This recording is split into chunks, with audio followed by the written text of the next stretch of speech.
Apito o árbitro e começa o podcast O Código do Jogo, o programa que busca recodificar o verdadeiro sentido do esporte. O meu nome é Gustavo Neri, sou o apresentador deste programa e na escalação de hoje temos os comentaristas Júlio Peixoto e a estreia do ano do comentarista Guilherme Salvático. Júlio, seja bem-vindo, manda aí o seu oi para os nossos ouvintes. Opa, e aí, Gustavo? Tudo bem com você? Bom, é um prazer enorme aí estar mais um podcast aí contigo, discutindo, e agora na ilustre presença, com a presença do seu amigo Salvático, né? Um rapaz gente boa e que vai agregar demais aí conosco no nosso programa. Muito bem, Sal, seja muito bem-vindo, meu querido. Obrigado por integrar aqui o nosso grupo. E manda aí o seu oi para os nossos ouvintes. Salve, Gustavo, salve, Júlio. Um prazer estar com vocês aqui, gravando pela primeira vez esse podcast. Estou muito ansioso, muito animado e vamos que vamos. Um salve para todos que estão nos escutando também. Bom, sem mais delongas, sem enrolação, vamos direto ao que interessa.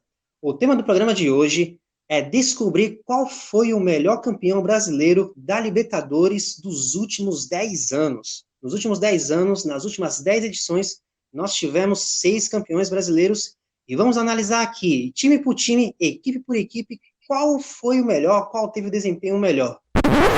E os times são Internacional de 2010, Santos de 2011, Corinthians de 2012, Atlético Mineiro de 2013, Grêmio de 2017 e Flamengo de 2019. Queremos dizer aqui, antes de começar, que não foi fácil definir qual time foi melhor. Até agora, esse foi o código do jogo mais difícil de se fazer, porque teve que ser definido nos detalhes qual equipe era melhor que a outra e por que a outra não é melhor que aquela, e são esses detalhes que vamos apresentar daqui a pouco. E para fazer essa análise, para começar esse debate, tivemos que estabelecer alguns critérios. Porque, por exemplo, o debate não pode ser qual time teve a melhor campanha, porque quanto a isso não tem discussão, porque dos 6 só tem um campeão invicto, que foi o Corinthians, então não teria uma discussão, não teria um debate. Um outro ponto também que nós não podemos nos apegar, que aí não tem discussão também, é qual time tinha os melhores jogadores. Então, inevitavelmente, vamos acabar falando do Flamengo de 2019. E o debate também não pode ser qual campanha foi a mais emocionante. Vencer a Libertadores por si só já é muito emocionante, mas nenhuma campanha se compara à campanha do Atlético Mineiro de 2013. Cada partida era praticamente um teste para saber se a pessoa tinha algum problema cardiovascular, para saber se a pessoa tinha que tomar remédio para a pressão, porque era uma coisa impressionante. Até quem não era atleticano se emocionava. Era de arrepiar. Então, a gente paramos, pensamos, qual que vai ser o critério, então? O que rende uma discussão, o que rende uma análise? E o critério que vamos utilizar aqui nessa análise vai ser qual time dominou mais os seus jogos, qual equipe correu menos riscos de ser eliminada e qual time teve uma apresentação melhor. E essa análise vai ser feita analisando só o desempenho de cada equipe, independente dos jogadores de peso, do peso da camisa, porque às vezes uma equipe ela pode ser muito boa, mas ela tem um desempenho inferior a uma equipe que não é tão boa assim. E é isso que a gente vai acabar aqui. Essa é a discussão. Qual equipe se apresentou melhor, qual equipe foi mais segura, qual jogo fluiu mais e qual correu menos riscos. E vamos fazer um ranking, colocando quem é o primeiro, segundo, terceiro, quarto, quinto e sexto. Não queremos dizer que esses times são ruins, como eu disse, são campeões da Libertadores, cada time tem suas virtudes. Ser campeão da Libertadores não é para qualquer um. Se fosse assim, os brasileiros teriam mais do que só 3 Libertadores. Então, cada time tem o seu mérito, mas ainda assim, como eu disse anteriormente, foi nos detalhes que tudo foi definido para saber o porquê uma é melhor que a outra. E vamos começar esse ranking indo do sexto até o primeiro. E a equipe que ocupa o sexto lugar é o Atlético Mineiro. Mas como assim, Gustavo? O Atlético Mineiro, de Ronaldinho Gaúcho, de Jô, aquela coisa emocionante, a torcida jogava junto, era uma coisa assim, você mesmo disse, é emocionante. Sim, realmente, aquela campanha foi muito emocionante. Mas existe um motivo para aquela campanha ser tão emocionante. aquele time não era tão bom assim. Então, por conta da equipe ter que correr atrás do prejuízo, atrás do resultado depois que estava em desvantagem, aí que aconteciam milagres e acabava sendo emocionante. Mas em muitos momentos o Atlético esteve muito perto, em muitos momentos, de ser eliminado. Primeiro ponto, o Galo era um péssimo visitante.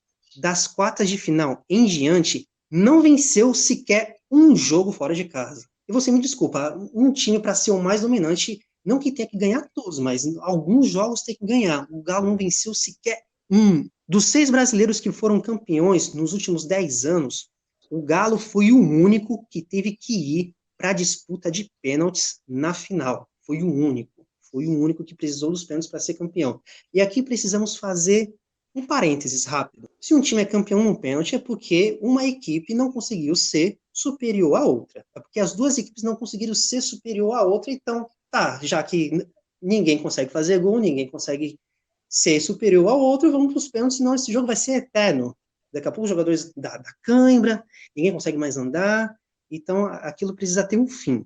E aquele time também tinha um desequilíbrio muito grande do ataque para a defesa.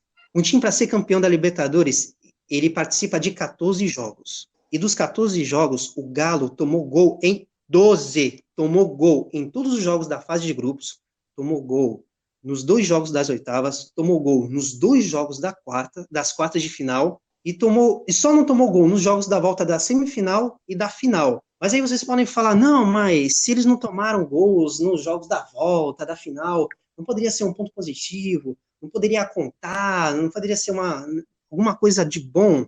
Olha, eu acho que fica muito difícil tomar um gol em casa com aquela torcida empurrando um time da forma que empurrava. Foi uma coisa assim emblemática, foi assim, pode até ser considerado um campeonato que a torcida ganhou, porque foi uma coisa assim de arrepiar mesmo, de fato. E palmas para a torcida, porque eles empurravam um time assim de uma forma impressionante. Mas ainda assim, se fosse para imaginar hoje, aquele time jogando, por exemplo, na situação do campeonato alemão, que está jogando com portões fechados por conta do novo coronavírus. Fica difícil dizer se aquela defesa teria o mesmo desempenho, fica difícil dizer se a ausência daquela injeção de ânimo que a torcida dava, fica difícil dizer se aquele time iria conseguir os resultados que conseguiu, os milagres que alcançou. E mediante a tudo isso, são inúmeros fatos que colocamos aqui que faz com que o Galo não seja o primeiro, nem o segundo, nem o terceiro, nem o quarto, nem seja o último. São inúmeros fatos. E, Júlio, quero saber de você, de todos esses fatos, qual desses foi o mais determinante para o Galo ter tanta dificuldade para ser campeão? Bom, de fato, realmente, entre os 6 times, o Galo realmente não que o time não fosse bom, né? Porque você vai pegar a escalação, tinha Ronaldinho Gaúcho, Diego Tardelli, Bernard, né? Mas, por algum motivo ali, eles passaram muito sufoco, né? Podemos justamente entrar no mérito de que a torcida realmente fez uma grande diferença para eles, né? E continuou fazendo, né? Em títulos que vieram posteriormente. Mas eles tiveram, né, essa dificuldade muito grande, né, e sempre ali conseguindo, meio que nos últimos minutos, uma campanha até semelhante com a do Internacional, sem querer dar spoiler. Mas realmente foi algo marcante, né, e a torcida realmente fez a diferença. Se for, eu não diria que se fosse hoje em dia, sem torcida, que eles não iriam conseguir, porque para o jogador jogar sem torcida, até pro atleta que joga fora de casa, às vezes sem torcida atrapalha também, né? De fato, a torcida acaba dando um estímulo, né? Tanto a favor ou contra, né? Então, eu acredito que a torcida ajudou muito, né? Teve muita fé, né? Com o Cuca lá, que era super místico e tal. Então, conseguiram, né? Ser campeões nos pênaltis ali por pouco, né? E eles iam perder pro Olímpia, né? Que não é um time lá tão tradicional, embora tenha ganho em 2002 lá contra o São Caetano. Mas passaram por pouco de não passar esse vexame aí em casa. Sal, tu concorda com o Júlio? Tu acha que se não fosse a torcida, tu acha que aquele time não teria a mesma força dentro de casa? Então, Gustavo, concordo plenamente com o Júlio, até porque o Galo, a partir das quartas de final, não tem um desempenho muito bom na Libertadores. Ele perde a semifinal, perde a final no primeiro jogo, né, fora de casa. E, claro, com o apoio da torcida, e precisava fazer pelo menos 2 gols, o time do Atlético Mineiro conseguiu, mas foi muito pelo apoio da torcida.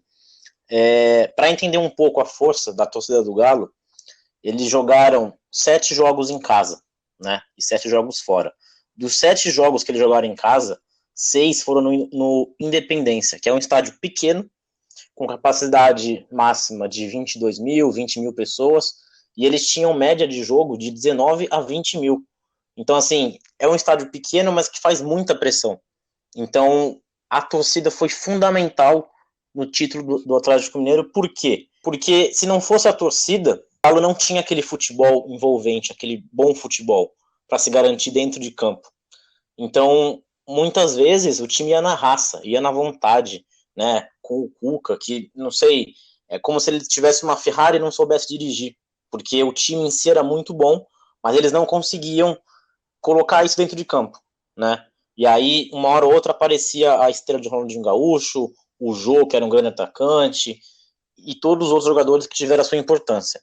Mas se nós tirássemos a torcida do Galo, acho que em casa, acho não, tenho certeza que eles não teriam a mesma força como tiveram nos 6 jogos, e principalmente na final, que no caso foi no Mineirão, lotado, né? Mais de 50 mil pessoas. Então, o grande momento do Galo foi a torcida. Tanto que eles queriam aquele slogan, né? Eu acredito. Porque nas quartas de final eles não ganham nenhum jogo. Eles se classificam por causa do saldo de gols, né? Eles empatam as 2 partidas. E aí tem o lance do gol fora e tudo mais. E por perder 2 jogos nas últimas 2 fases de mata-mata, tendo que ganhar, a torcida apoiou de uma forma realmente incrível. Foi muito emocionante, porque os 2 jogos finais foram para a prorrogação, os 2 jogos finais foi na disputa de pênalti, então a torcida esteve com o Galo o tempo todo, assim como várias também apoiam seu time, mas a torcida foi realmente uma parte emocionante na conquista do Galo. Quanto à montagem do time, Sal, tu acha que essa deficiência na defesa, porque dos 14 jogos, tomou gol em 12. Tu acha que essa deficiência na defesa é mais culpa do Cuca de não ter conseguido montar uma defesa mais segura ou realmente não tinha muitas opções, não tinha muito o que fazer e teve que ser do jeito que foi mesmo? Então, Gustavo, não tinha muitas opções a defesa do Galo, e o Cuca também não fez nada que pudesse mudar, transformar a defesa. É um time que tomou muito gol, né, como você disse, e gols em momentos importantes, né? Toma 2 gols numa semifinal, toma 2 gols numa final, sabe? Então a defesa não passava confiança. E aí você tem um ataque que começa muito bem, tanto que o Galo, desses 6 times que a gente vai analisar, é o time que mais fez gol na Libertadores em 14 jogos. Teve 29 gols, né? Mas ao mesmo tempo, a defesa não colaborava. Então, é aquilo que a gente falou, não era um time regular. A defesa não era muito boa, tomava muito gol. O ataque fazia a sua parte de fazer os gols, mas também, em muitos momentos, deixou a desejar, né, pela qualidade que o time do Galo tinha. E aí a culpa vem um pouco no Cuca também, que poderia ter pensado de uma outra forma, principalmente na fase de grupos, que o Galo vai muito bem e depois começa a cair de nível, né? A partir das quartas, porque nas oitavas ainda o time consegue jogar um futebol legal e passar, e depois vai engrossando, vai dificultando cada vez mais. Então, parte da culpa são dos jogadores, porque eles estão jogando, e a outra parte do técnico que não soube como mudar. Era muito na superstição, né? Muito na emoção, tipo, o time precisa ir, a torcida apoia e a gente vai de qualquer jeito. É isso que deu a entender a defesa e o time no geral do Galo.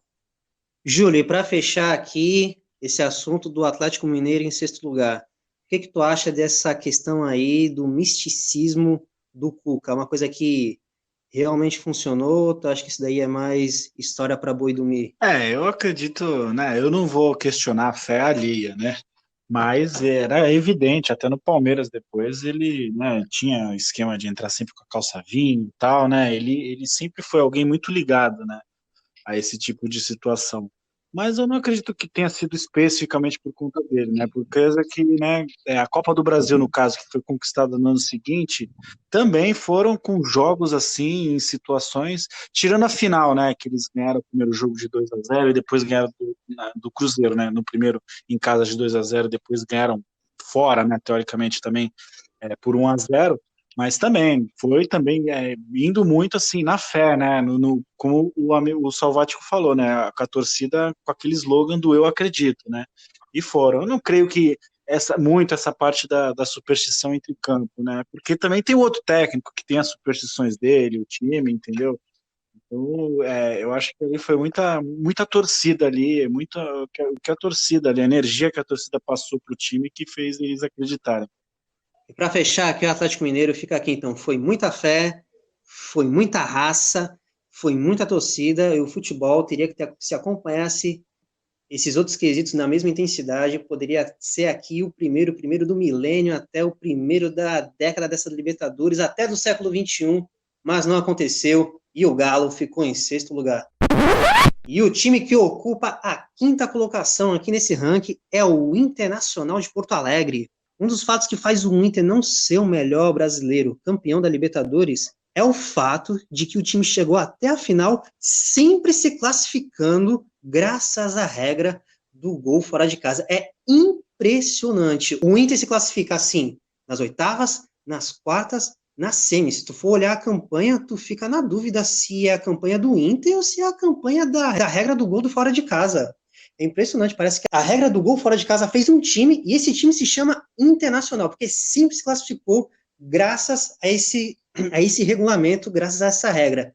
E aqui temos que fazer um parênteses. A regra do gol fora de casa é uma regra polêmica, porque ela diz que um gol, em um caso de um empate, um gol vale mais que um gol, caso ele seja feito em maior número fora de casa. E não, essa regra não é muito bem aceita no meio do futebol, porque acaba que é definindo um time que é melhor que o outro, graças a um critério que não é nem pênalti e nem o time em momento algum é superior ao outro. Então fica uma coisa assim meia muito, não é muito aceita, muitos detestam essa ideia, e ainda assim o Internacional não se classificou graças a essa regra uma ou duas vezes, não, foi a campanha inteira sim. Eu acho que se tivesse como usar esse critério na fase de grupos, teria usado também. E isso é um pouco decepcionante, porque era um time que tinha muitos jogadores bons. Tinha Leandro Damião, tinha Juliano, Rafael Sobis, e acabou tendo um desempenho abaixo do esperado. E aí que fica a dúvida, Júlio, porque o que acontece? Geralmente, o time que é campeão sempre tem um jogador que se destaca por ser muito decisivo para o time. No caso do Internacional, podemos dizer que a regra do gol fora de casa foi mais decisivo que qualquer jogador? Ajudou, né? Bastante. É inegável, né? Porque tiveram jogos ali que foram gols ali já no apagar das luzes, né? Que eles conseguiram, né? Eu há de destacar o Juliano, né? Que fez gol nas duas finais, nos dois jogos da final e contra o Estudiantes, né? Na semifinal, fez o gol no final do jogo, né? Eu acredito até que poderia estar em primeiro o Internacional pelo fato de ter o Celso Roth, né? No comando técnico, que sempre foi um cara que foi super tapa-buraco, né? E sempre saiu muito, né, chutado da onde ele entrou, ele sempre saiu, né? Então, de fato, ajudou muito a regra fora de casa, né? E eu destacaria, não tanto quanto o gol fora de casa, o Juliano, né? Que fez gols muito importantes. Sal, o que faltou para esse time para ter um desempenho melhor? Foi o técnico, a defesa era ruim, o ataque deixava a desejar? O que faltou ali para esse time se classificar sem ficar dependendo da regra do gol fora de casa? Então, Gustavo, o que realmente faltou para o Inter nessa competição foi vencer e convencer. O Inter fazia o necessário para vencer, jogando com o regulamento embaixo do braço, que por sinal eu sou contra, é um regulamento muito injusto, porque os dois times tiveram a mesma quantidade de gols, e pelo seu time ter feito um gol fora, contar como 2 é um peso muito forte, mas enfim, o Inter não tem culpa disso, chegou à final jogando dessa forma, né? Mas se não fosse esse regulamento, como você falou, como o Júlio falou, nem nas quartas o Inter teria se classificado. E o Inter, em 14 jogos, tomou gol em 9. e foram 12 gols que o Inter sofreu. Então a defesa também, do mesmo jeito que o Galo não tinha uma defesa sólida, o Inter também não tinha uma defesa que passava confiança. E o ataque, pela qualidade do Internacional, pelo elenco, pelo time que tinha, fez apenas 20 gols. Então a gente sempre espera mais de um time com uma qualidade, um elenco desse nível. Então faltou convencer, faltou um futebol agradável, porque de fato foi campeão, mereceu, mas sempre dependendo de um regulamento, sempre dependendo de um gol fora, sabe, perdendo algumas partidas importantes, empatando algumas, então faltou o brilho, né, que teve, por exemplo, em 2006, quando ganha do São Paulo na final. Acho que faltou esse brilho, faltou o bom futebol jogado, que ficou faltando para a torcida, e parte da mídia também concordou e concorda com esse posicionamento. Júlio, para fechar aqui o assunto internacional, vamos imaginar o seguinte, vamos fazer uma simulação aqui. Vamos imaginar que a regra do gol fora de casa não existe. Vamos pegar essa regra e jogar fora. Não existe, nunca existiu. O Internacional conseguiria ter sido campeão? Eles teriam uma dificuldade grande, né? No mais, eles iriam estar sempre nas disputas de pênalti, né? E até falando o que o Salvático falou, né, de regulamento embaixo do braço, essa coisa do regulamento foi tão forte para o Inter nessa campanha que quando eles passaram das semifinais contra o São Paulo, eles já classificaram para o Mundial, né? Porque o Chivas, né, ele é afiliado à CONCACAF, entra aqui como convidado, tal. Então eles, mesmo que o Chivas ganhasse, o Chivas não poderia ir disputar o Mundial, seria o vice mesmo.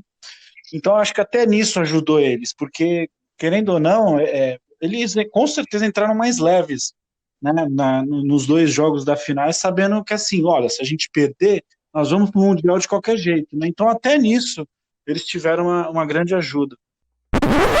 Muito bem, meus queridos, fechando aqui, 5ª colocação, Internacional de Porto Alegre, agora vamos para a 4ª. Uma curiosidade, os 2 últimos aqui do nosso ranking, por coincidência ou não, são os únicos times brasileiros que não conseguiram chegar na final do Mundial. Todos os 4 que vamos debater agora conseguiram chegar. O Galo e o Inter, curiosamente ou não chegaram. E agora vamos... E o Inter, né, ele também há de se dizer que ele nos proporcionou também aquela situação bizarra daquele goleiro do Mazembe lá, né, que quicava com a bunda e batendo e tal, então assim, foi bem traumático. Você está falando do Kidiaba? Não bastou ser eliminado, né? Não bastou ser eliminado, né? Ainda tivemos que presenciar aquela cena bizarra, né? Meus queridos, o futebol, ele proporciona coisas assim, olha, que você vê em mais lugar nenhum. E o time que fica em 4º lugar aqui, no nosso ranking, agora, eu quero deixar uma coisa clara. Para analisar os 4 primeiros, agora, uma dificuldade foi ali nos detalhes. Quanto mais a gente vai indo do 4 para o 3º, para o 2º, para o 1º, mais o negócio foi ficando difícil, mais levou dias para analisar. Então, a gente quer que você faça parte agora de toda essa análise, de todo esse balanço que nós fizemos. O time que fica em 4º lugar é o Flamengo de 2019, e deve ter gente me crucificando agora. Mas vamos entender o contexto, porque realmente o time do Flamengo é o time do momento. O pessoal está até com medo, quando a quarentena acabar e o Flamengo entrar em campo, meu Deus do céu, o negócio vai ser impressionante, o pessoal já está até com aquele receio, e de fato é natural que tenha, porque é o time que tem mais, tem jogadores com passagem boa pela Europa, tem jogadores que foram para a Europa, tiveram uma passagem não tão brilhante e voltaram, como o Pedro, Gerson, jogadores como o Rafinha, Felipe Luiz, realmente, e sobrou muito o Flamengo aqui no futebol brasileiro. Mas o debate aqui é o desempenho na Libertadores, e a história não é tão igual à história do futebol brasileiro. A gente tem que entender uma coisa, que o Flamengo talvez ele possa ser o time que mais teve alterações durante a competição. Tem que lembrar aqui que a Libertadores que o Grêmio e o Flamengo disputam São Libertadores que elas têm um formato novo, diferente dos outros 4, porque os outros 4 a Libertadores vai só até o meio do ano, e o Grêmio e o Flamengo eles têm a Libertadores até o final da temporada. Então, o Flamengo, ele talvez seja o time, por conta desse fato, que mais tenha sofrido alterações. Para você ter uma noção, quando esse time começou a Libertadores, não tinha nem Jorge Jesus, nem Rafinha, nem Felipe Luiz. Isso daí já muda muita coisa. Só o Jorge Jesus já muda muita coisa, o que dirá os outros jogadores. Então, foi um time que, assim, que estava em processo de montagem, foi um time que não estava pronto. Talvez essa história ela poderia ter sido um pouco diferente. Vamos imaginar que se o Jorge Jesus tivesse já há algum tempo no Flamengo, mais de uma temporada, vamos imaginar, aí possa ser que o time teria, assim, rendido coisas absurdas. Mas aí que tá, não é essa história, fica a expectativa para ver se isso ainda vai acontecer, porque isso ainda pode acontecer, mas até o momento a história de 2019 não é essa. E o que faz o Flamengo não ficar em primeiro, nem segundo, nem terceiro? O Flamengo quase não se classifica para as oitavas de final da competição, quase, bateu na trave. O Flamengo, tá, tudo bem, o Flamengo teve lá suas apresentações de gala, mas na partida mais importante, que foi a final, não teve uma boa apresentação. O River Plate jogou melhor que o Flamengo. E teve que contar com o Faro, artilheiro do Gabigol, que achou ali no finalzinho da partida 2 gols. Mas lembrando, o debate aqui não é qual foi o jogador que teve melhor atuação individual em uma final de Libertadores. Não é isso. Se fosse, acho que o Gabigol entraria forte aí nessa disputa. O debate aqui é qual time funcionou melhor. E o time do Flamengo, como um todo ali, não funcionou naquela partida. Deixou muito evidente ali que realmente o nível do futebol brasileiro está muito abaixo do, do nível do futebol continental. Além da fase de grupos e da final, o Flamengo correu o risco também de ser eliminado nas oitavas de final, quando foi para a disputa de pênaltis contra o Emelec. Então, tem alguns fatos aí que faz com que o Flamengo tem toda uma questão. O time não é que o time era ruim, o time ainda estava em processo de montagem, o time ainda estava tentando se encontrar, troca de técnico. Tem uma série de questões que faz com que o Flamengo demore a emplacar e funcionar de uma forma assim que estávamos esperando desde 2016. Então, o Flamengo ele não é o primeiro, não porque o time é ruim, mas por conta de planejamento, de técnico, jogadores chegando, por conta de um time que estava sendo montado ainda. Mas ainda assim, foi um baita de um time, e ainda assim, mesmo sendo montado ali, ao longo da competição, conseguiu ser campeão. E a pergunta que fica, ainda assim, mesmo, né, o Flamengo sendo um bom time, mas passou dificuldade, a pergunta que fica, Júlio, é se em 2019 tivemos, de fato, um campeão justo. O Flamengo mereceu ser campeão, porque o Flamengo ele acha 2 gols no finalzinho da partida. Se for parar para pensar, até o final do segundo tempo, o jogo quase acabando, o River era campeão. Aí fica parecendo, pô, o River dormiu no ponto e acabou perdendo o título. Não, o Flamengo mereceu mesmo, fez uma campanha melhor. Como tu avalia essa situação, Júlio?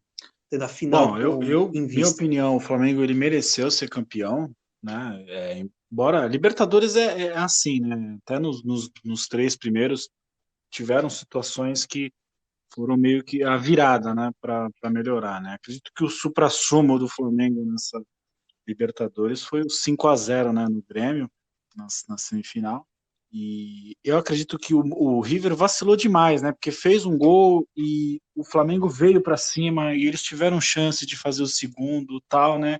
E o Galhardo, né? Marcelo Galhardo, ele cometeu uma situação muito comum, né? Ele quis tirar um jogador, o melhor do time, né? E colocou o Prato, né?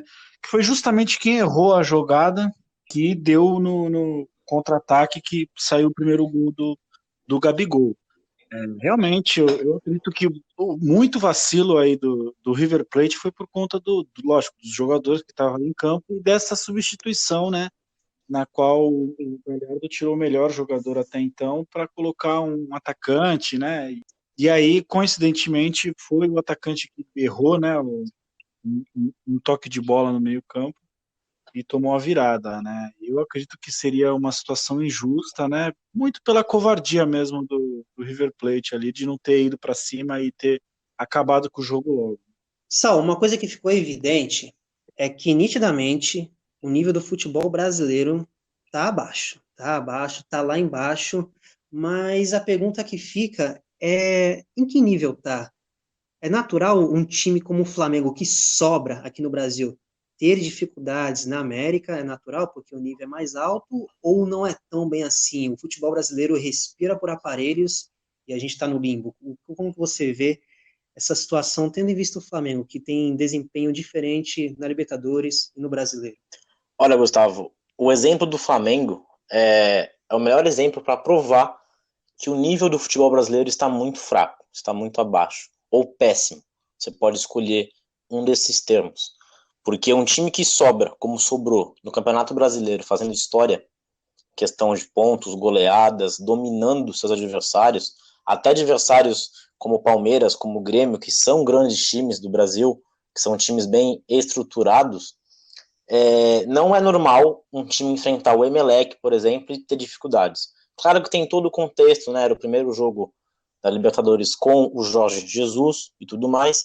E o engraçado é que na fase de mata-mata, o Flamengo enfrenta dois brasileiros, não tem tanta dificuldade, porque ganha do Inter de 2-0 nas quartas, no Maracanã, e empata 1-1 no Beira-Rio, empata 1-1 com o Grêmio na semifinal, na Arena do Grêmio, e aí o que o Júlio falou, que faz todo sentido, o grande momento do Flamengo, acho que no ano também, é quando vence o Grêmio no Maracanã por 5-0, jogando um futebol maravilhoso, e não foi qualquer time que venceu, foi o time do Renato Gaúcho, que já era o atual campeão da América.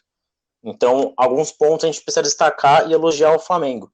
Mas quando a gente vai analisar o Flamengo, nessa Libertadores, por exemplo, são dois Flamengos. O Flamengo com Abel Braga e o Flamengo com o Jorge Jesus. Com o Abel Braga, era um time que jogava pelo resultado, né? Como você falou, o Flamengo se classificou, quase não se classificou da fase de grupos para o mata-mata, se classifica apenas com 10 pontos, sendo que o segundo colocado e o terceiro também tiveram 10 pontos, o que fez com que o Flamengo passasse foram 2 gols que ele fez a mais que o segundo, e acabou ficando em primeiro, e de fato o time melhora com o Jorge Jesus, melhora com o Rafinha, com o Felipe Luiz, com alguns reforços que chegaram, mas muita dificuldade com o time estrangeiro e muita facilidade com o time brasileiro, até mesmo na Libertadores. Então, o futebol brasileiro respira sim por aparelhos. Acredito que tenha 3 grandes times no Brasil com uma estrutura boa e que sempre estão brigando por títulos, né? Que é o Flamengo, é o Palmeiras, é o Grêmio. Aí você coloca o Inter, né? O Corinthians, que não apresenta esse futebol todo, mas está sempre brigando por título também.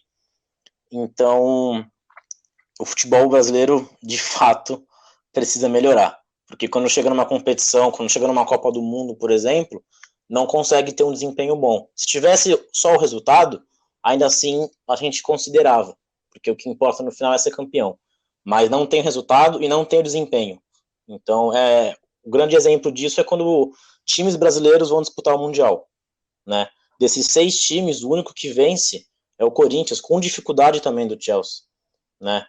O Santos enfrenta o Barcelona estava num nível muito acima, enfim, o Mundial é outra história, mas é a prova de que quando o brasileiro disputa ou campeonato brasileiro ou campeonatos nacionais, o time que é um time como o Flamengo, com um elenco maravilhoso, com um técnico que realmente quer mudar e está mudando o pensamento, que dá para jogar bonito e vencer, é o famoso vencer e convencer, né? Então, é bom ficar atento nisso, porque por enquanto só o Flamengo está nesse nível, né?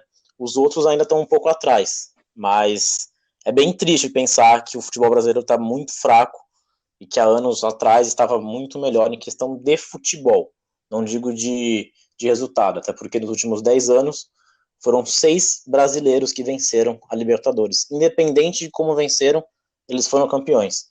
Então, em questão de resultado, o Brasil vai bem em alguns momentos. Em questão de desempenho, muito fraco, e isso reflete, né, em campeonatos internacionais, em campeonatos mundiais, com a própria seleção e tudo mais. Muito bem, Flamengo em 4º lugar, e agora vamos para o nosso top 3. Agora os 3 melhores times que se apresentaram melhor nas últimas edições da Copa Libertadores da América.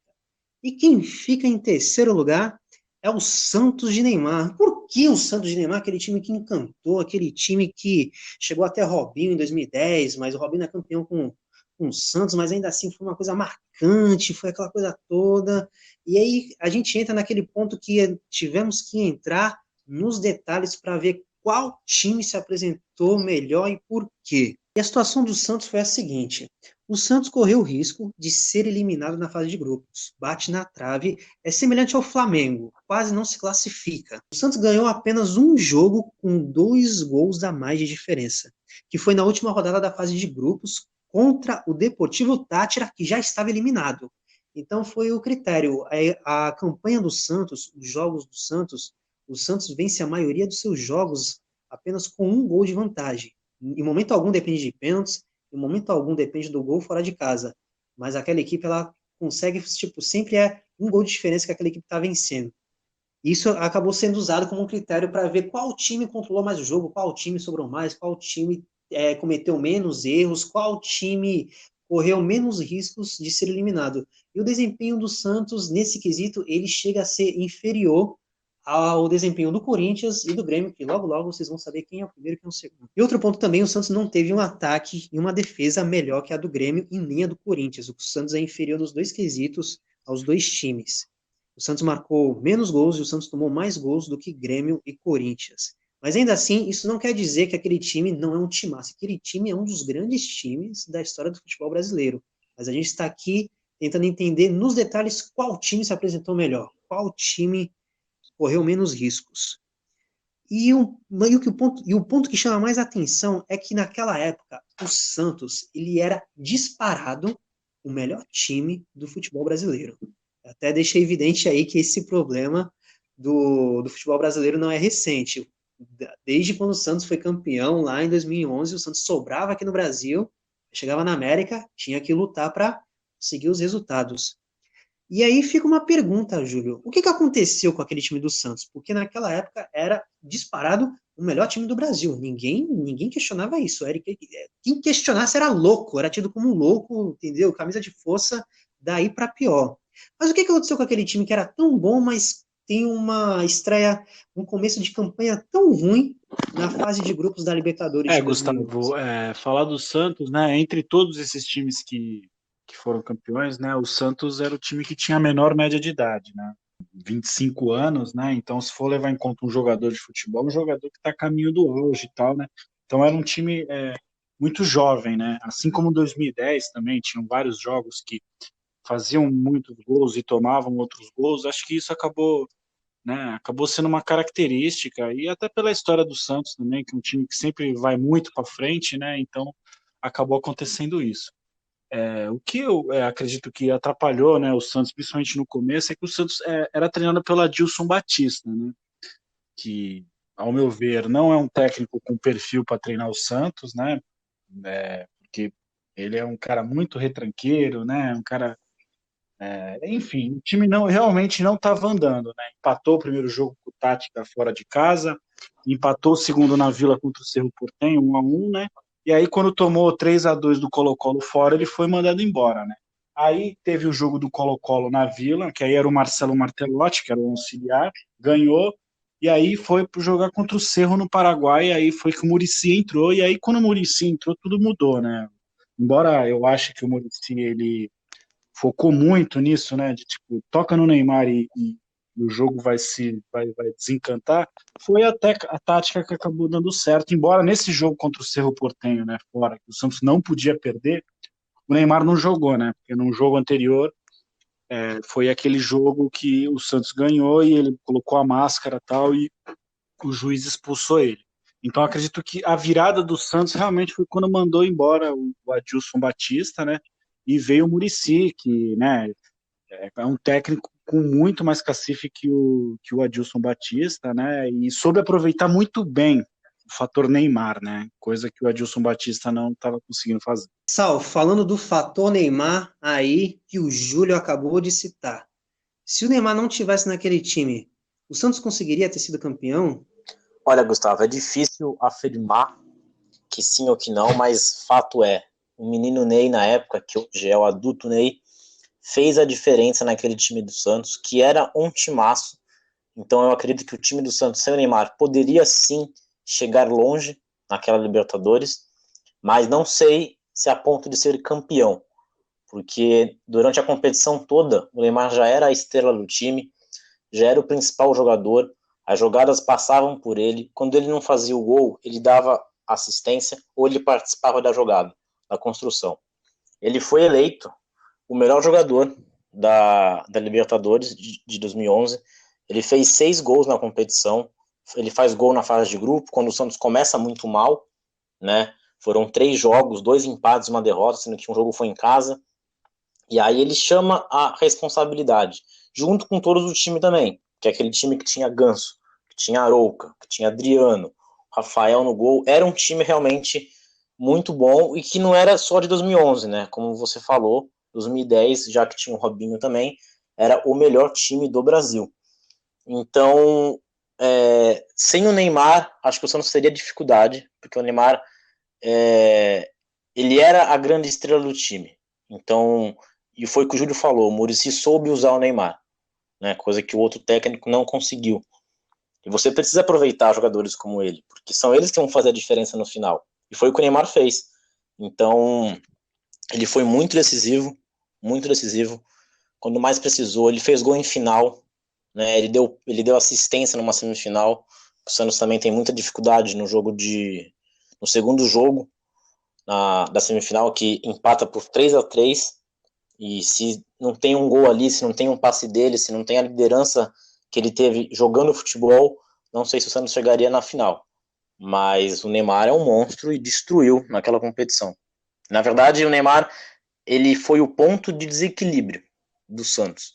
Era ele que desequilibrava as partidas, os jogos, a maneira com que o Santos jogava. E o Santos é um time muito ofensivo, tá no DNA do Santos, né? Sempre foi. Então é um time que vai para cima, independente da zaga tomar bastante gols ou tipo não ser tão eficiente assim. Se o Santos tomasse 3, fazia 5, 6. E o Neymar era um dos responsáveis por isso também. E assim como o critério do Galo de que um time ideal que controla o seu jogo, ele tem que controlar o seu jogo no ataque, no meio e na defesa, esse critério também vale para o time do Santos. O time aqui ele tem que ter o controle do jogo em todos os setores. E nitidamente, como o Sal acabou de dizer, o Santos não tinha tanto controle do jogo assim na parte defensiva. E fica aqui o Santos em terceiro lugar, você santista, eu sei que aquele time era um timaço, mas aquele time não teve o desempenho que se esperava. Se você está achando ruim, saiba que a culpa é do Adilson Batista, segundo o Júlio Peixoto. E agora... Dá para, né, nós também Oi. fazer só um parênteses, né, realmente até, né, para não parecer ser chato, né, além de pesar, né, na idade, que era um time muito jovem, então muitos momentos, né, realmente acho que faltava aquilo de, né, vamos tocar a bola um pouco, né, descansar as pernas, tal, em vez de ir para cima, né, o Santos, desses 6 times, foi o único que entrou com 2 jogadores com menos de 20 anos na final, né, que era o Neymar e o Danilo, que atualmente joga na Juventus, né, provando que, e coincidente ou não, foram os 2 que fizeram gols, né, no jogo do Pacaembu, né. Então é até um paradoxo, né, é um time novo, mas foram os jogadores novos que fizeram os 2 gols do Santos. Júlio, eu lembro que no ano de 2012, ali no segundo semestre de 2012, o time do Santos passou a sofrer com era chamada de Neymar dependência, uma dependência excessiva do Neymar. Tanto que ele jogava pela seleção, tinha que voltar voando para o time do Santos, para jogar aqui, jogar um jogo contra o Curitiba, que ele decide o jogo. Você acha que o Santos ali já mostrava uma dependência do Neymar? Ou Eu não? acho que o Muricy, né, justamente pelo fato dele, né, ter, né, sabido usar o Neymar, eu acho que ele acabou virando refém disso, né, e no segundo semestre, quando o brasileiro, né, e o Santos e o Neymar, né, com muitas convocações para amistosos e datas FIFA, né, de eliminatórias da seleção, o Muricy realmente ele não soube lidar, né, com a falta do Neymar, a Neymar dependência realmente eu acredito que ela acabou pesando um pouco, até no mesmo ano, assim mesmo, era claro que quando o Neymar não jogava, o time ali não desenrolava muita coisa. Pois é, meu caro torcedor santista, Santos fica aqui em terceiro lugar, pode colocar os técnicos na cruz, porque se aquele time não teve uma apresentação melhor na Libertadores, é culpa deles. E agora, quem é o primeiro, quem é o segundo? Grêmio ou Corinthians? Corinthians ou Grêmio? E quem fica em segundo é o Corinthians e o Grêmio é o primeiro. Mas, antes de chegar no primeiro colocado, vamos primeiro falar do Corinthians. Porque o Corinthians não é o primeiro, que ele não merece devida atenção. O Corinthians de 2012, aquele time era muito forte taticamente, mas não foi um time que sobrou na competição. Teve muita dificuldade de passar pelo Vasco, por exemplo, e antes do duelo contra o Santos e depois contra o Boca, o Corinthians nunca foi o favorito, nunca, nunca. Ninguém ia apostar naquele time para nada. Mesmo chegando na final, ainda tinha os pessimistas, as apostas eram contra, o Boca podia surpreender, o Riquelme podia tirar um coelho da cartola, o Neymar podia decidir o jogo. Então, o Corinthians, ele nunca era o favorito naquela campanha. Mas, assim, não era um time que corria riscos. Nunca era o favorito, não era um time que corria, mas também não era um time que corria riscos.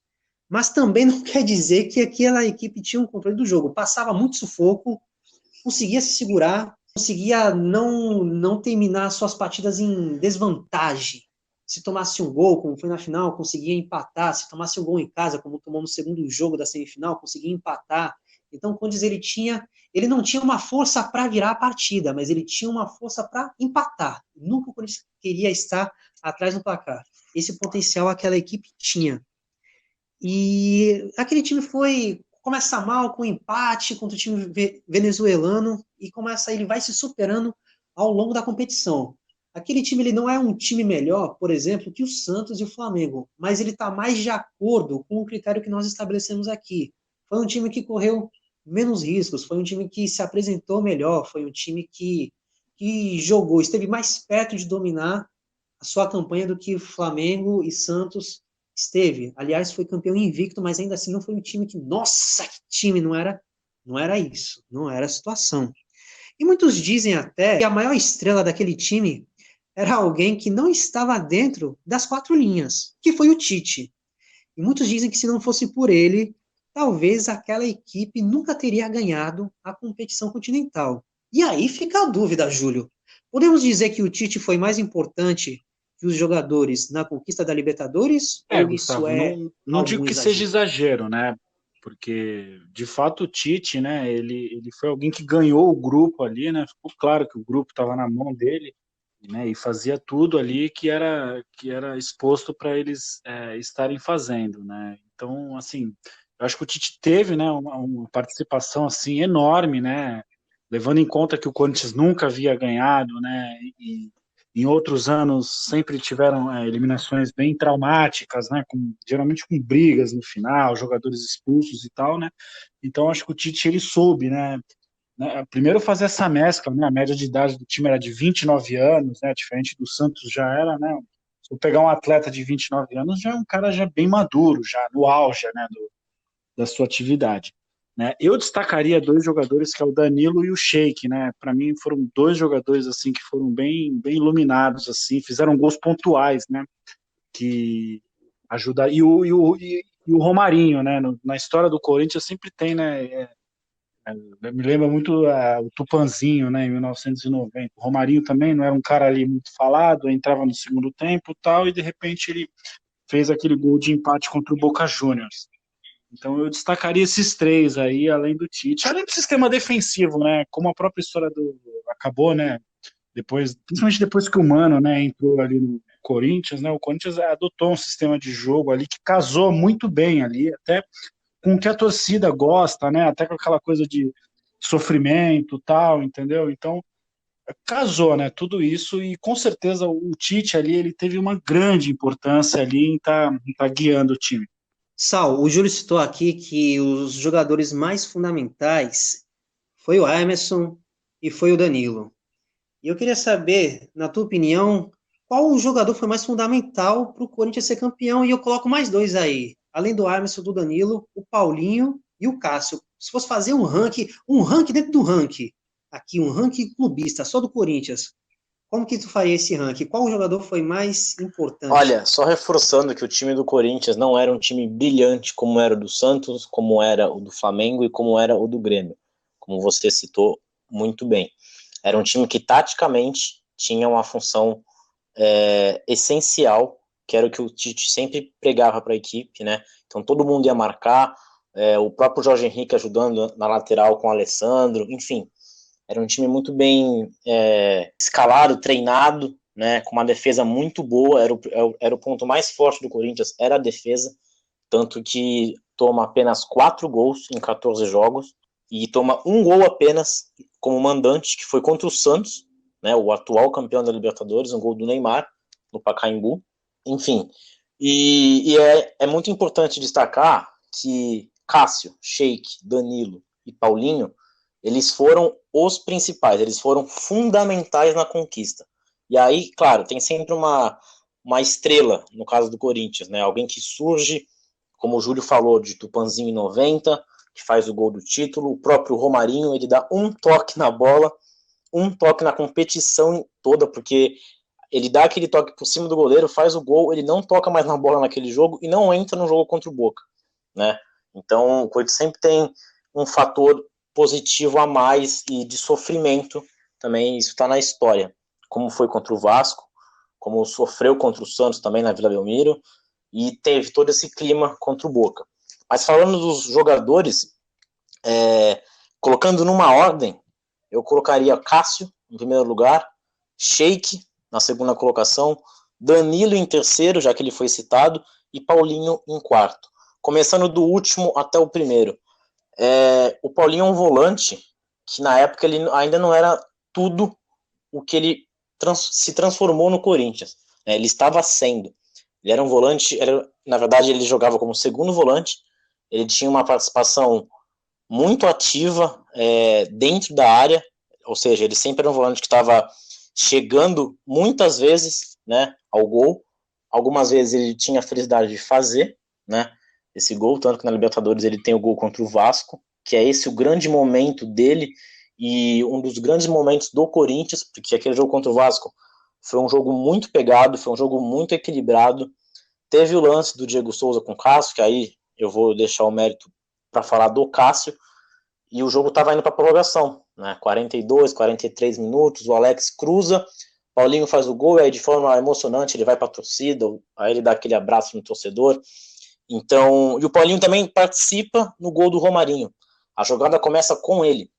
E aí depois passa pro Sheik, o Sheik dá o passe e o Romarinho faz o gol.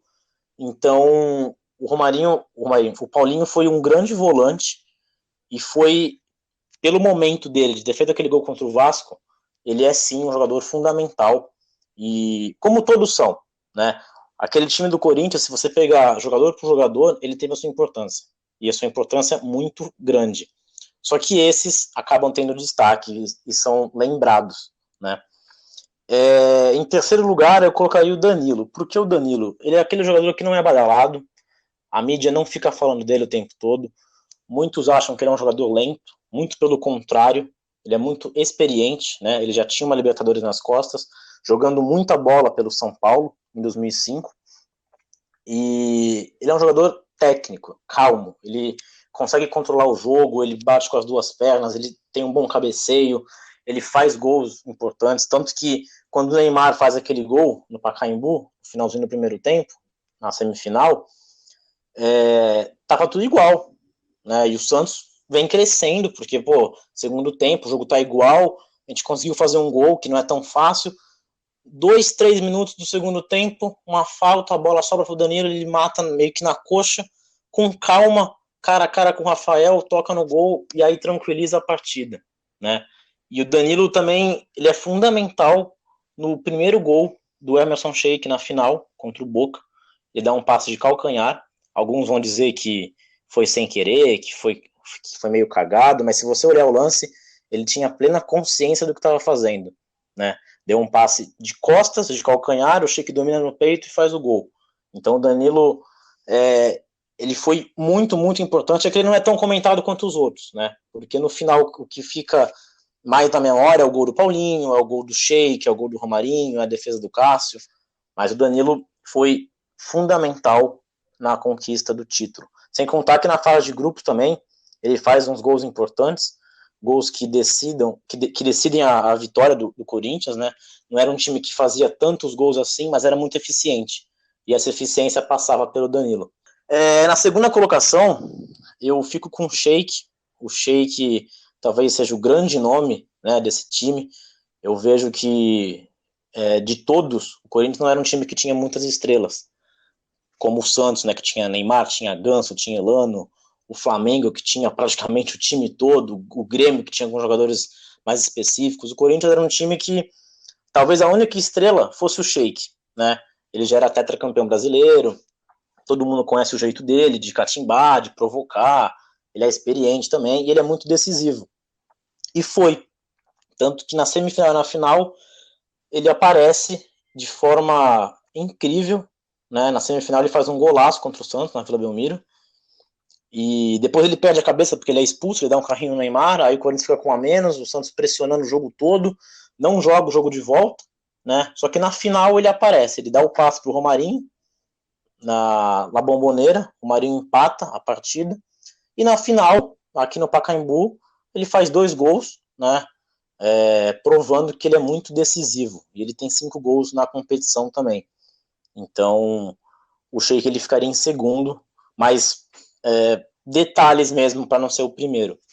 Já que vamos falar do primeiro agora, que eu tanto falei de Paulinho, Danilo, Sheik, Cássio. Cássio foi, na verdade, o jogador mais fundamental para o Corinthians ser campeão da Libertadores. O Cássio ele entra numa situação muito complicada, né?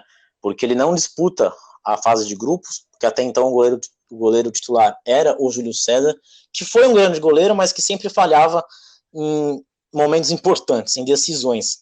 E o Corinthians foi eliminado para a Ponte Preta em 2012, no Campeonato Paulista, foi num domingo, com falha do Júlio César. Então, ele não tinha clima para continuar, para ir para umas oitavas de final, que sempre foi o grande problema do Corinthians, sempre caía nas oitavas. Aí foi o que o Júlio falou, sempre tinha briga, tudo mais. Então, quem colocar? Coloca o Danilo, que era o segundo goleiro, né? O Tite aposta no Cássio, que era um goleiro muito alto. É um goleiro alto, na verdade, ele tem 2 metros praticamente. Só que ninguém conhecia o Cássio, então era uma dúvida. A torcida confiava pela altura, mas a gente nunca viu esse cara jogar. Ele veio do PSV, né, que teve uma passagem na Holanda, e aí quando ele entra contra o Emelec, fora de casa, foi um jogo que o Emelec atacou bastante, muitas vezes, e ele foi muito seguro, não dava rebote, jogo aéreo era tudo com ele. Então, assim, ele passou uma confiança muito grande. O Emelec realmente teve muitas oportunidades de fazer o gol, tanto que o Corinthians empata em 0-0 lá, e aí aqui no Pacaembu o Corinthians domina, é um dos jogos que o Corinthians mais domina seu adversário, que ganha de 3-0 com tranquilidade, né? E aí vem as quartas de final. O Cássio, acho que o grande momento, acho que nem só do Corinthians, da Libertadores, de uma forma geral, foi o lance do Diego Souza, que ele tá cara a cara no lance que o Alessandro acaba entregando, pega essa bola e faz o gol, ele dá aquela arrancada, ele sozinho com o Cássio espera o tempo todo, ele sai na hora certa, espera o Diego Souza definir, que ele também demora um pouco, ele bate muito fraco na bola, tanto que quando eu estava vendo ao vivo esse jogo, eu pensei, assim que a bola foi para fora, eu pensei, ele errou, é tiro de meta. Aí eu vi o juiz apitando para a linha de escanteio, né? Aí eu falei, como assim? Aí quando mostrou o replay, é que agora a gente já viu, né? A gente já sabe, mas no replay é um detalhe, assim, muito pequeno, o dedo do Cássio defendendo a bola indo para fora, e ainda quase entrou, na verdade, né? Foi o jogo que o Corinthians acho que mais sofreu, porque se toma aquele gol, teve que fazer 2. E o Corinthians tinha força para virar, mas já estava, acho que 22 minutos do segundo tempo, então esse foi o grande momento do Cássio, o grande momento do Corinthians. Então aí ele cresceu, né? Ele já era o goleiro, para falar a verdade. Só que até então não tinha acabado a competição, né? Tinha o Santos e aí depois teve o Boca.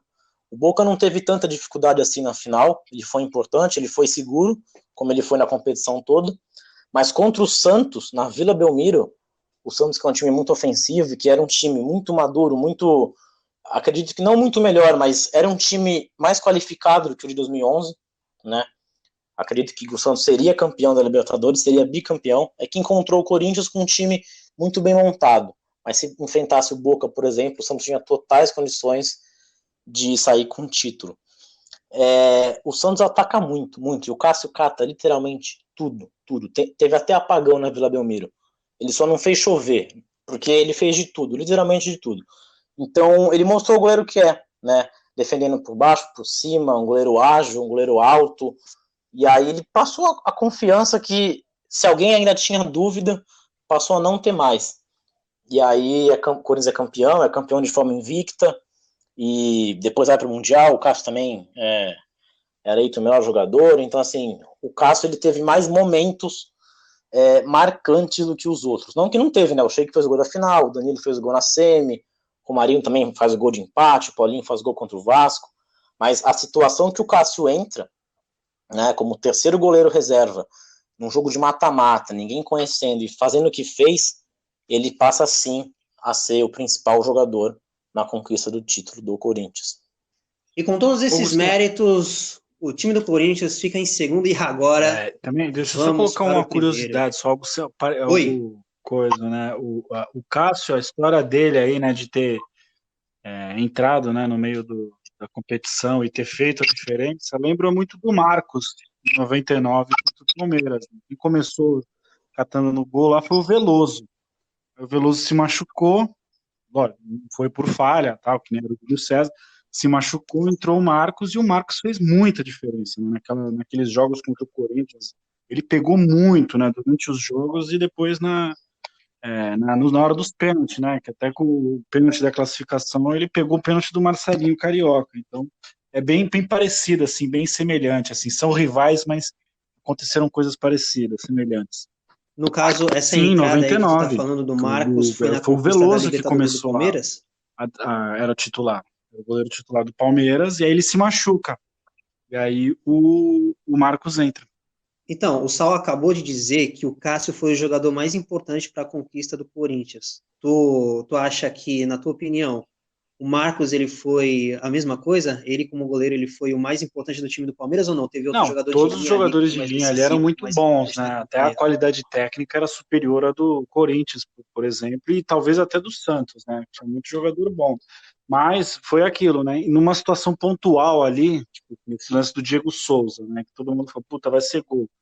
Ele foi lá e fez a diferença, assim como o Marcos foi gigante também contra o Corinthians, né? Nas semifinais. Esse tema rende um programa, um código do jogo só sobre os goleiros na Libertadores. Mas fica para um outro episódio, a gente discute aí, fala qual goleiro foi mais decisivo. Aí dá até para colocar o Vitor do Atlético Mineiro, entre outros. Mas vamos falar do primeiro colocado aqui, do time que mais dominou seus jogos, do time que correu menos riscos. Estamos falando do time de Renato Gaúcho. O time do Renato Gaúcho foi o que teve a melhor apresentação, foi o time que jogou mais regular, com mais segurança, mais constância, digamos assim. Fora que teve pontos altos aquele time do Grêmio. Aquele time do Grêmio goleou fora de casa em uma semifinal, coisa que nenhum dos outros 5 times conseguiu fazer. E praticamente garantiu a classificação no primeiro jogo. Vai fora de casa, lá na casa do Barcelona de Guayaquil, enfia 3-0, aí vem jogar aqui na Arena, perde de 1-0, mas em momento algum correu risco de eliminação, em momento algum não esteve no controle do jogo, e isso não aconteceu. É uma derrota? Mas aquela derrota é em função de que a vantagem construída ela foi muito grande. E além da vantagem, existia uma segurança muito, muito grande da parte do time. Uma segurança que condiz com a realidade. Tanto que leva esse time a ser campeão da América em 2017.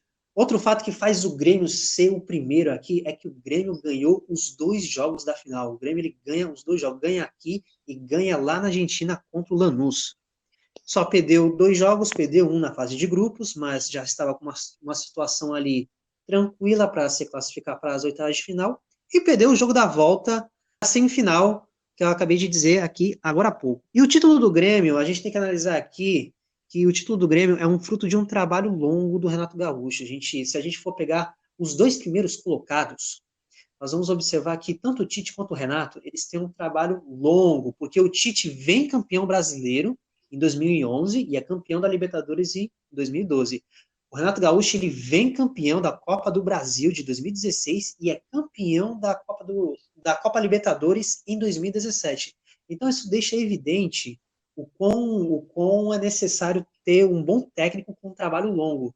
E se for pegar a situação do terceiro e quarto colocado aqui do nosso ranking, que é o Santos, o terceiro e quarto, o Flamengo, é a mesma coisa. O Adilson Batista estava ali, não estava dando certo, o Muricy chegou no meio da Libertadores e o time conseguiu se salvar, mas poderia ter tido um desempenho melhor, como a gente falou aqui, se o Muricy tivesse chegado antes.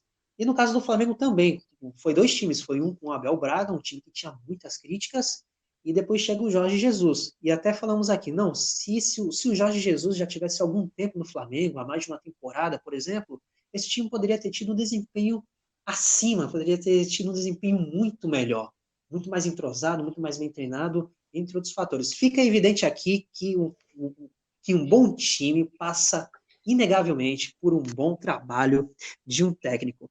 E o caso do Grêmio não é o time que tem a melhor defesa, e nem é o time que tem o melhor ataque, mas era um time que tinha o controle do jogo e sabia o que fazer com a bola.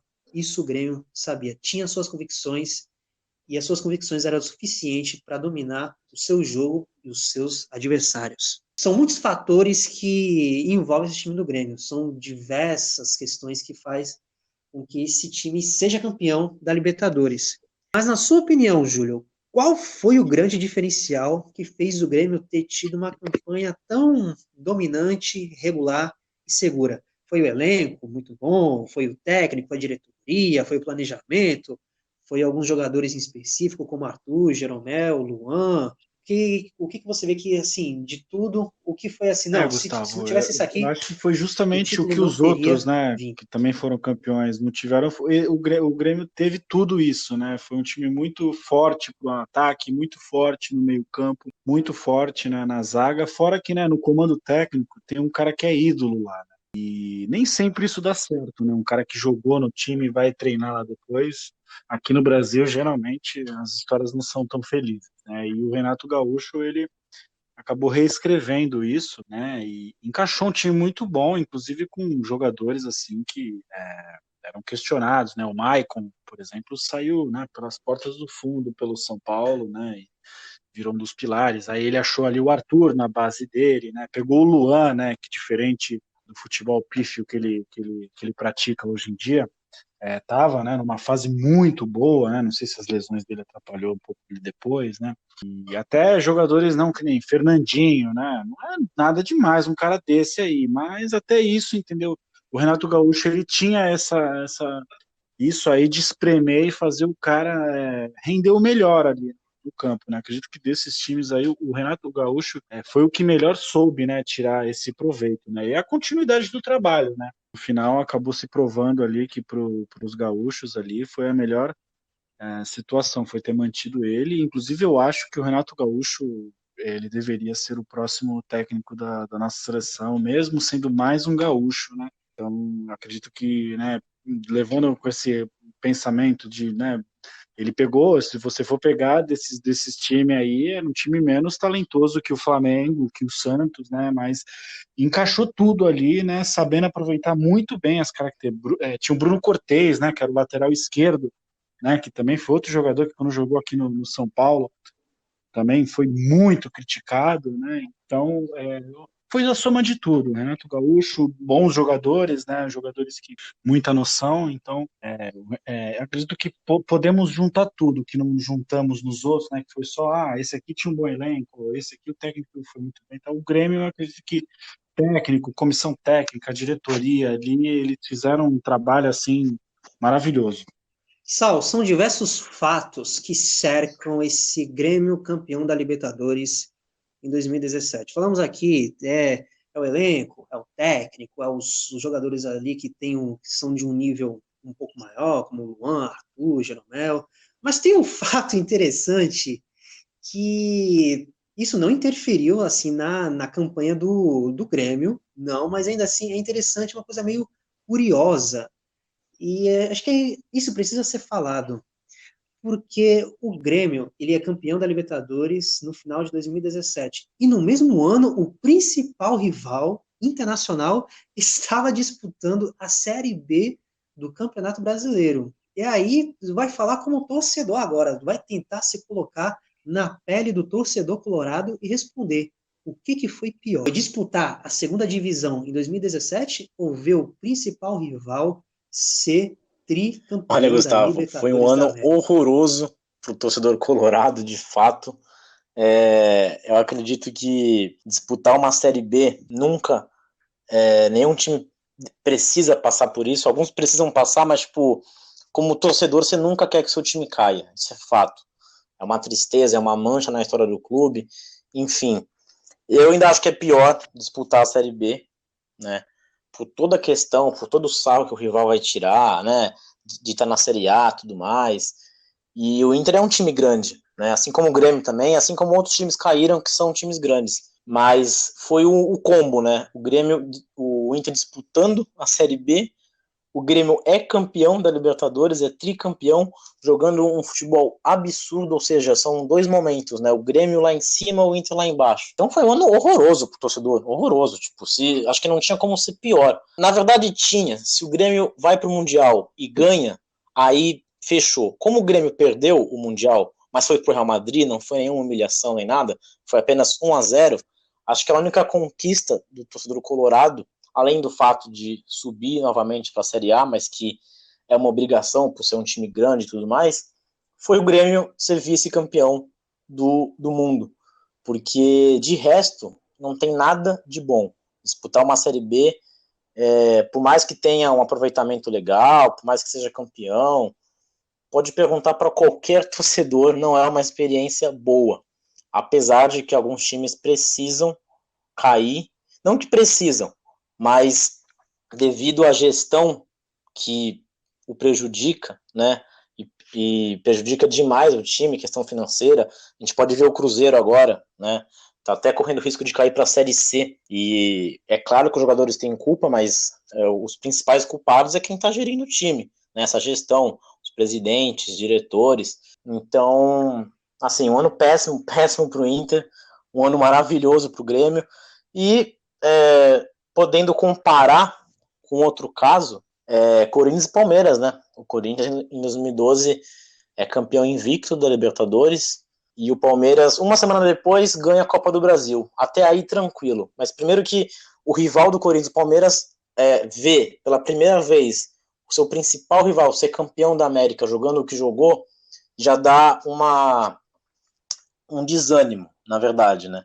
E aí o Palmeiras é rebaixado em 2012 para a Série B e o Corinthians vai disputar o Mundial. E o Corinthians é campeão mundial. Então, assim, foi um ano também horroroso para o Palmeiras, horroroso. O que salvou foi aquela Copa do Brasil, que com futebol também muito fraco, foi ganhando com regulamento, enfim, não tinha um futebol apresentável, mas foi campeão. Mas, de uma forma geral, ver o time ser campeão da Libertadores e do mundo, e ainda você ser rebaixado nesse ano, eu não sei o que é pior, se foi o Inter, que já estava na Série B, e ver o Grêmio ser campeão da Libertadores, ou o Palmeiras, que cai no ano que o Corinthians ganha a primeira Libertadores e ainda é campeão do mundo um mês depois, tipo, menos de um mês depois. Então, acho que, me colocando como torcedor aqui, Inter e Palmeiras sofreram bastante nesses anos. E o Grêmio, torcedor do Grêmio e do Corinthians, lembram muito bem desses anos. E aí tem o combo, né, de ver o rival na lama, na pior situação possível. Júlio, baseado aí nesses exemplos, vamos fazer um subprograma aqui no programa. Baseado aí nesses times que sofreram muito. Qual torcedor sofreu mais? O palmeirense, ao cair para a segunda divisão e ver o Corinthians campeão da América e do mundo, o torcedor do Inter, que estava na segunda divisão e viu o tri do Grêmio, ou o torcedor vascaíno, que o teve Vascaíno que é três cachorro morto, né? rebaixamentos. Encontrar um bêbado na rua caído lá e alguém falar, bate no cara. Não, não vai bater, deixa ele lá porque já tá ruim já. Entre o Corinthians e o Grêmio, eu acho que se equivale bastante, né, a dor, né, de palmeirenses e colorados, porque Colorado, né, viu o Grêmio ganhando Libertadores, mas depois viu eles perdendo o Mundial, né, e estando na Série B. E o Corinthians, né, o palmeirense, né, ele ganhou, né, a Copa do Brasil, né, pensou, né, poxa, eles ganharam a Libertadores, tal, mas Libertadores eu já tinha, ganhei aqui mais uma Copa do Brasil, e aí no final do ano o Corinthians vai e ganhou o Mundial, né, que até hoje tá no folclore aí do Brasil. Eu acredito que não tem como, eu acho que colorados e palmeirenses, assim, foi um ano para se esquecer, foram anos, né, que os times foram campeões aí, para se esquecer, né? E o Vasco já está cambaleando já, né? Há uns bons tempos, principalmente depois que o Eurico Miranda lá abandonou, né? Abandonou não, né? O cara era um sultão lá, né? Mandava muito, saiu, não sei, o dinheiro também saiu, os títulos, tudo saiu. Então acho que o Vasco já tá na penumbra aí, já grande, né? Então, palmeirenses e colorados, eles se equivalem, né? Por essa situação. Talvez o palmeirense, né? Pelo fato, né, do Palmeiras não ter mundial, né, e nem copinha, então acho que talvez o palmeirense ainda consiga se desvencilhar um pouco, né, lembrando que foi até surpreendente eles levarem a Copa do Brasil e serem rebaixados no mesmo ano. Júlio, agora para fechar, estamos falando aqui do Grêmio, tu falou aí de um rapaz que é ídolo como técnico e como jogador, que é o Renato Gaúcho. E o Renato Gaúcho, ele também é muito conhecido por entrevistas, sabe, folclóricas, assim, que vira meme. Aí eu vou fazer essa pergunta aqui para quebrar o gelo, sair desse assunto de rebaixamento, coisa ruim, sai para lá. E a pergunta que é, qual, qual entrevista do Renato é mais bizarra? Aquela que ele fala que ele jogou mais que o Cristiano Ronaldo ou aquela que ele fala Eu que para acho que cada gol do Pelé foi eu uma acho que mulher é que do ele Cristiano teve? Ronaldo, né? Porque de fato eu acho que ele deve ter né, ficado com várias mulheres, né? Geralmente o jogador de futebol vive rodeado e tal, né? Sem entrar no mérito dos relacionamentos do pessoal, mas aí ele querer se comparar, né, o Ronaldinho, o Pelé, ao Cristiano Ronaldo, né, falar que é melhor, tal, eu acho que aí ele, né, ele viajou legal. Uma entrevista que na verdade nem foi ele que deu, foi o Lisca, né, que jogou com ele, né, e comentou, né, falando que ele era né, olhou ele pelado no vestiário, falando que ele era um monstro, cara. Acho que até assim foi mais engraçado do que do que essas outras duas aí, entendeu? Então, o Renato Gaúcho é isso, ele é um cara folclórico, né? Um cara que fala muito, tal, né? E até então ele tava vindo se dando bem, né? Falando que acho que até pra moral do time acaba ajudando, né? Mas aí quando pegou o Flamengo aí, né, ele cutucou bastante o Jesus, tal, e deu tudo errado no final. Muito bem, meus queridos. Agradecemos aqui a sua paciência e a sua audiência. Vamos nos despedindo por aqui. Está feito o ranking. Galo em último. Internacional de Porto Alegre em quinto. Em quarto, Flamengo. Terceiro, Santos. Segundo, Corinthians de 2012. E primeiro, Grêmio do Renato Gaúcho. Renato Gaúcho, que é mais que um técnico, mais que um ídolo, um baita de um personagem. Ô, Gustavo, Ficamos por eu aqui. Júlio, agradeço obrigado aí, é pela sempre sua um prazer presença. aí estar Até a próxima rodada. conversando, debatendo contigo, né? Agora nesse episódio especial aí com o nosso amigo Salvático. E também agradecer às pessoas, né, os ouvintes, a quem já nos ouviu nos outros programas, e vamos que vamos em busca de mais codificações de jogo. Sal, muitíssimo obrigado pela sua presença e aguardo também você Muito obrigado, Gustavo, também pelo na próxima convite. rodada. Um abraço para o Júlio, que é um personagem à parte nesse programa. E agradeço a todos que estão nos ouvindo.